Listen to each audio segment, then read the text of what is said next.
Cancer healer centre, a new beginning.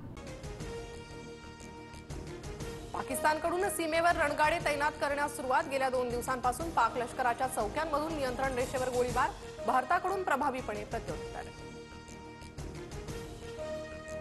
Jammu काश्मीरच्या कुपवाडामध्ये अतिरेक्यांकडून स्थानिकांवर गोळीबार, एका नागरिकाचा उपचारादरम्यान मृत्यू। पहलगाम नंतर हल्ल्याची 5वी घटना। पहलगाम दहशतवादी हल्ल्याचा तपास आता राष्ट्रीय तपास यंत्रणेकडे। आज एफआयआर नोंदवली जाणार। जम्मू काश्मीर पोलीस आणि इतर एजन्सी तपासात मदत करणार।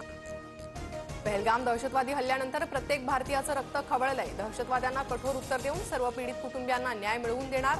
मन की बात मधून पंतप्रधान मोदींचं आश्वासन।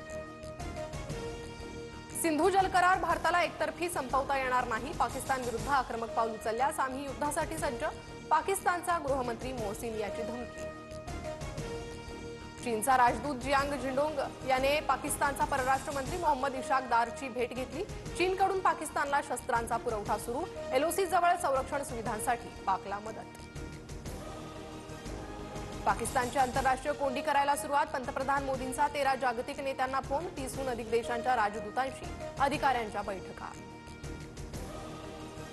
पाकिस्तानी नागरिकांची व्हिसा मुदत आज संपणार। अटारी वाघा सीमा चेकपोस्टवर वाहनांच्या रांगा, तर मेडिकल व्हिसा असणाऱ्या पाक नागरिक 29 एप्रिलपर्यंत भारतात थांबण्याची मुदत। महाराष्ट्रात एकही पाकिस्तानी नागरिक राहणार नाही। जेवढे पाकिस्तानी आहेत ते सर्व सापडले। सगळ्यांची बाहेर घालवायची व्यवस्था केली आहे। मुख्यमंत्री फडणवीसांची माहिती। पहलगाम हल्ल्यातील पीडितांना नागरी शौर्य पुरस्कार देऊन गौरव करा। कुटुंबातील एका व्यक्तीला शैक्षणिक योग्यतेनुसार शासकीय नोकरी द्यावी। खासदार सुप्रिया सुळेंची मुख्यमंत्र्यांकडे मागणी। काश्मीरमध्ये मोठं कॉम्बिंग ऑपरेशन। दहशतवाद्यांना मदत करणारे 446 पेक्षा जास्त लोक ताब्यात। गेल्या 2 दशकातील सर्वात मोठी कारवाई। जम्मू काश्मीरमध्ये नागरिकांकडून बंकर साफ करणं सुरू। लाईन ऑफ कंट्रोल शेजारील नागरिकांकडून सुरक्षेची तयारी। हल्ला झाल्यास सुरक्षित राहण्यासाठी नागरिकांच्या उपाययोजना सुरू। शिंदे फडणवीसांनी कान टोचल्यानंतर संजय गायकवाडांकडून पोलिसांची दिलगिरी। माझं वक्तव्य स्थानिक पोलिसांबाबत ओघाओघानं महाराष्ट्र पोलिसांचा उल्लेख झाला। गायकवाडांची सारवासारव। शिंदे समितीकडून 58,82,000 नोंदींचा शोध। 2 कोटींपेक्षा अधिक कुटुंबांना नोंदींचा लाभ होणार। 8,25,851 नागरिकांना मराठा कुणबी प्रमाणपत्र।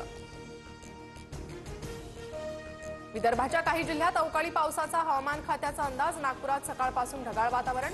काल परभणी, यवतमाळ, अमरावती, गोंदिया जिल्ह्यात अवकाळी पावसाची हजेरी। येवला कृषी उत्पन्न बाजार समितीत कांद्याचे बाजारभाव घसरले। प्रति क्विंटल मागे 700 ते 800 रुपयांपर्यंत तोटा।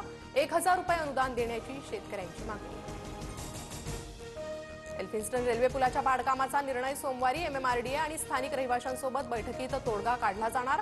पुलाच्या पाडकामामुळे शेजारील इमारतींना धोका निर्माण होण्याची भीती।